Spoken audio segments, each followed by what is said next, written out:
तुझे भरोसा नहीं ना, तो फिर जा अपने कमरे में जाकर देख।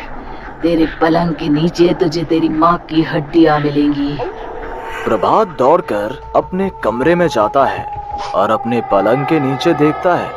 वहां पर सचमुच एक कंकाल पड़ा हुआ था और उसके शरीर पर जो कपड़े थे वो प्रभात की माँ के थे। क्या बात है, आज तो आप सुबह से ही बहुत बिजी हैं।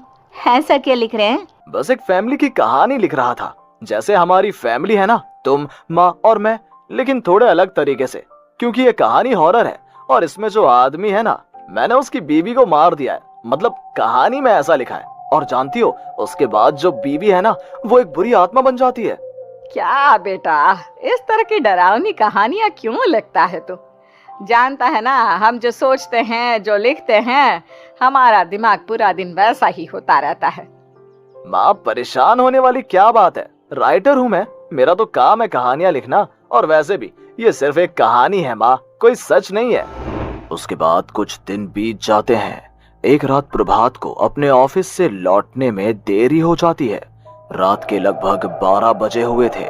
प्रभात जैसे ही अपने घर पहुंचता है, उसने देखा कि उसकी पत्नी दुर्गा डाइनिंग टेबल पर उसका इंतजार कर रही है। आ गए आप? कब से आपका इंतजार कर रही थी। देखिए ना, खाना भी ठंडा हो गया है। अरे दुर्गा, आज तुमने अपने इतने लंबे लंबे बालों को खोलकर क्यों रखा है? तुम तो हमेशा अपने बाल बांध कर रखती हो। वो क्या है ना प्रभात, जब इंसान अपनी जिंदगी से मुक्त हो जाता है ना, तो उसे दूसरे सारे बंधन खोल देने चाहिए। इसलिए मैंने अपने बालों के बंधन भी खोल दिए। ये तुम किस तरह की बातें कर रही हो? तुम ठीक तो हो? मैं बिल्कुल ठीक हूँ प्रभात। अच्छा चलो खाना खाओ। वो क्या है ना दुर्गा, मुझे भूख नहीं है। ऑफिस में कुछ खा लिया था। कोई बात नहीं, मैं तुम्हारे लिए एप्पल काट देती हूँ, एप्पल खा लो। नहीं दुर्गा, मुझे नहीं खाना है, मेरा मन नहीं है यार। तभी अचानक से दुर्गा अपने हाथ में एक बड़ा सा चाकू लेकर प्रभात पर हमला कर देती है। प्रभात अपने आप को बचाने की कोशिश करता है। आज मैं तुझे नहीं छोड़ूंगी, तुझे अपने साथ लेकर जाऊंगी अपनी दुनिया में। ये क्या बोल रही हो तुम? तुम्हारा दिमाग खराब हो गया है। आखिर तुम हो कौन? दुर्गा अपनी गर्दन टेढ़ी करते हुए बोलती है। मैं दुर्गा हूँ, तुम्हारी पत्नी। ध्यान से देखो मेरी आंखों में। प्रभात बुरी तरह से डर जाता है और घबराहट में वो चाकू अपनी पत्नी के पेट में मार देता है। उसकी पत्नी की वहीं के वहीं मौत हो जाती है और उसकी चीख की आवाज सुनकर उर्मिला दौड़ते हुए बाहर आती है। ये तूने क्या किया प्रभात? तुमने अपनी पत्नी का खून कर दिया। लेकिन तू तो उसे बहुत प्यार करता था बेटा। तूने बहू को क्यों मार डाला? माँ, ये आपकी बहू नहीं थी, इसके अंदर कोई बुरी आत्मा घुसाई थी।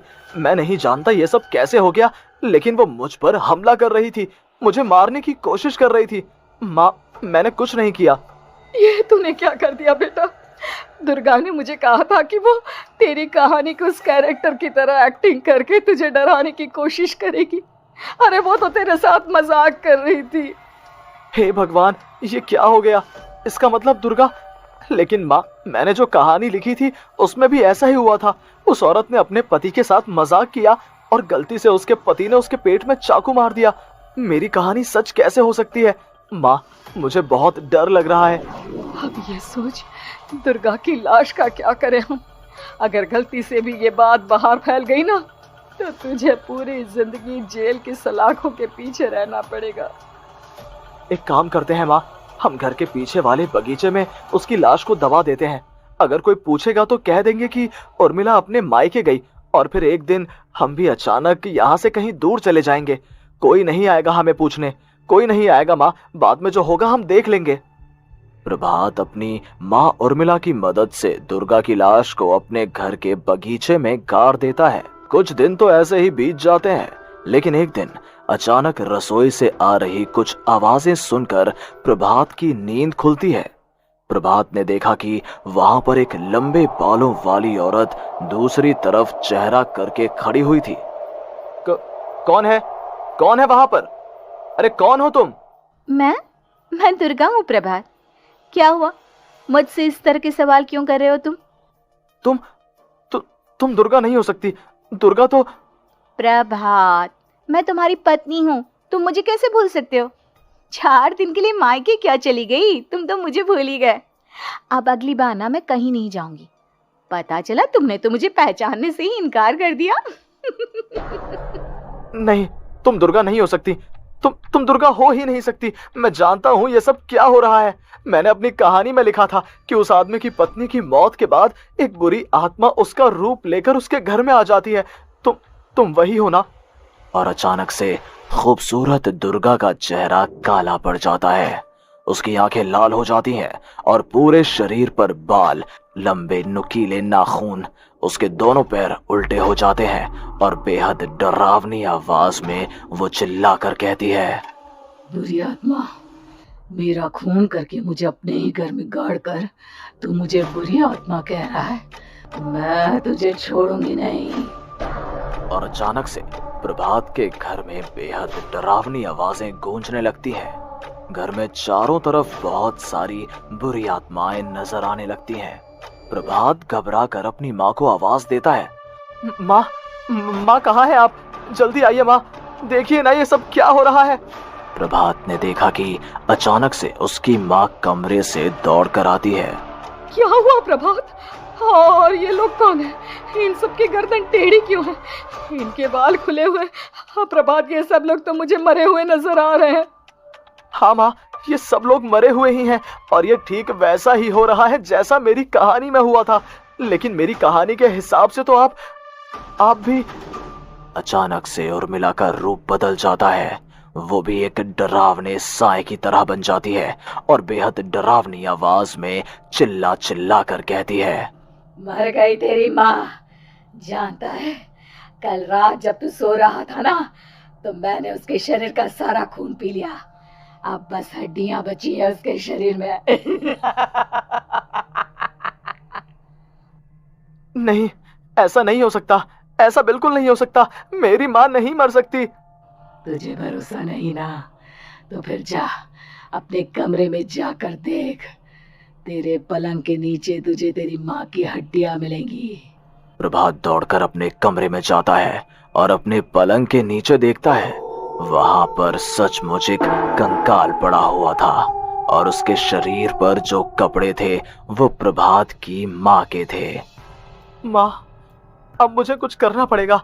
लेकिन मेरी कहानी में लिखा था कि माँ की मौत मेरे हाथों से होगी, पर माँ तो पहले ही मर चुकी है और वो बुरी आत्मा मुझे भी मार देगी। नहीं नहीं, इससे पहले कि वो मुझे कुछ करे, मुझे उसका काम खत्म करना होगा। प्रभात अपने हाथ में बड़ा सा चाकू लेकर उस बुरी आत्मा पर हमला कर देता है जिसने प्रभात की माँ का रूप लिया हुआ था, और अगले ही पल वो नीचे गिर जाती है और उसके शरीर से खून बहने लगता है। ऐसा नहीं हो सकता, एक बुरी आत्मा के शरीर में तो खून होता ही नहीं है। तो क्या सच में मैंने अपनी माँ को मार दिया? लेकिन अभी कुछ देर पहले तो फिर वो कंकाल किसका है? और ये कौन है? मैं पागल हो जाऊंगा। और अपनी माँ की लाश, इसका मैं क्या करूं? लोग पूछेंगे तो मैं क्या जवाब दूंगा? तभी वहां पर दुर्गा का रूप लेकर जो आत्मा थी उसने प्रभात से कहा, गाड़ दे अपनी माँ को ले जाकर उसी जगह जहाँ तूने मेरा खून करके मुझे गाड़ दिया था। जा, चला जा। घबराया हुआ प्रभात पागलों की तरह अपनी माँ की लाश को लेकर बगीचे में गाड़ देता है। प्रभात की हालत पागलों जैसी हो जाती है। वो अपने आप को अपने घर में बंद कर लेता है। कहानी के हिसाब से तो आगे ये हुआ था कि कहानी लिखने वाले ने उन बुरी आत्माओं से डरकर आत्महत्या कर ली थी। तो क्या मैं भी मर जाऊंगा? क्या मैं भी आत्महत्या कर लूंगा? एक काम करता हूँ, मैं अपनी कहानी का अंत बदल देता हूँ। हाँ, ये मैंने पहले क्यों नहीं सोचा। मैं लिख दूंगा कि कहानी को लिखने वाला आत्महत्या नहीं करता, बल्कि कहीं दूर जाकर नए सिरे से अपनी जिंदगी शुरू करता है। यही सोचकर प्रभात ने अपनी लिखी हुई कहानी को बाहर निकाला और उसे पढ़ना शुरू किया। ये देखकर वो हैरान रह गया कि कहानी का क्लाइमैक्स तो किसी ने पहले ही बदल दिया था। ये क्या? इसमें तो लिखा हुआ है कि आखिर में उस लेखक की पत्नी और माँ दोनों बगीचे में जिंदा दफन थे। बुरी आत्माओं ने उनको कैद करके रखा था और वो लेखक अपनी माँ और पत्नी दोनों को जिंदा बाहर निकाल लेता है। लेकिन लेकिन ये सब लिख किसने दिया? प्रभात दौड़कर बगीचे में जाता है और वहां पर खुदाई करना शुरू कर देता है। प्रभात देखता है कि वहां पर लकड़ी के 2 बड़े संदूक हैं और उनके अंदर से आवाजें आ रही हैं। प्रभात, प्रभात बचा लो मुझे, अगर थोड़ी देर और हो गई तो वो मुझे छोड़ेगी नहीं। बेटा देखो, मैं इस बक्से के अंदर बंद हूँ, प्लीज मुझे बाहर निकालो, वो बुरी आत्मा किसी भी वक्त मुझे मार डालेगी। प्रभात वो दोनों बक्से बाहर निकालता है और अपनी पत्नी और माँ दोनों को आजाद करवा लेता है। लेकिन तभी वहां पर अचानक से एक बेहद डरावनी और खौफनाक दिखने वाली औरत आ जाती है। तुझे क्या लगा था इतनी आसानी से अपनी पत्नी और माँ को बचा लेगा? बस 5 मिनट और उसके बाद अमावस का चांद आसमान में आने ही वाला है। लेकिन तूने इन दोनों को बाहर निकाल लिया, अब तुझे मरना होगा। नहीं, मैं जानता हूँ मैं नहीं मरूंगा, और अब आगे क्या करना है ये भी मुझे पता है। प्रभात, ये बहुत खतरनाक है, हमें मार डालेगी। प्रभात, चलो यहाँ से। नहीं दुर्गा, अब मुझे अच्छी तरह से पता चल चुका है कि इस बुरी आत्मा से हम कैसे पीछा छुड़वा सकते हैं। और इतना कहकर प्रभात अपने हाथ में पकड़ी हुई सिंदूर की थैली उस बुरी आत्मा के ऊपर उछाल देता है। कुछ ही देर में वो जमीन पर गिरकर राख में बदल जाती है। ये सब क्या हो रहा था बेटा? ये सब तुम्हारी लिखी हुई इस कहानी की वजह से हुआ है ना? नहीं माँ, पहले मुझे भी ऐसा ही लगा, लेकिन बाद में पता चला कि बरसों पहले हमारे इस बगीचे की जमीन के अंदर किसी को जिंदा गाड़ दिया गया था और बस उसी औरत की आत्मा हमें परेशान कर रही थी। उसी ने मेरे शब्दों में जान डालकर उस कहानी को जिंदा कर दिया था। मुझे माफ कर दो प्रभात, मैंने आपकी कहानी के साथ छेड़छाड़ की थी और उसे बदल दिया था। माफी मांगने की जरूरत नहीं है दुर्गा, तुम्हारे उस बदलाव की वजह से ही आज हम सब जिंदा हैं, क्योंकि आखिर में कहानी में वो हुआ जो तुमने लिखा था।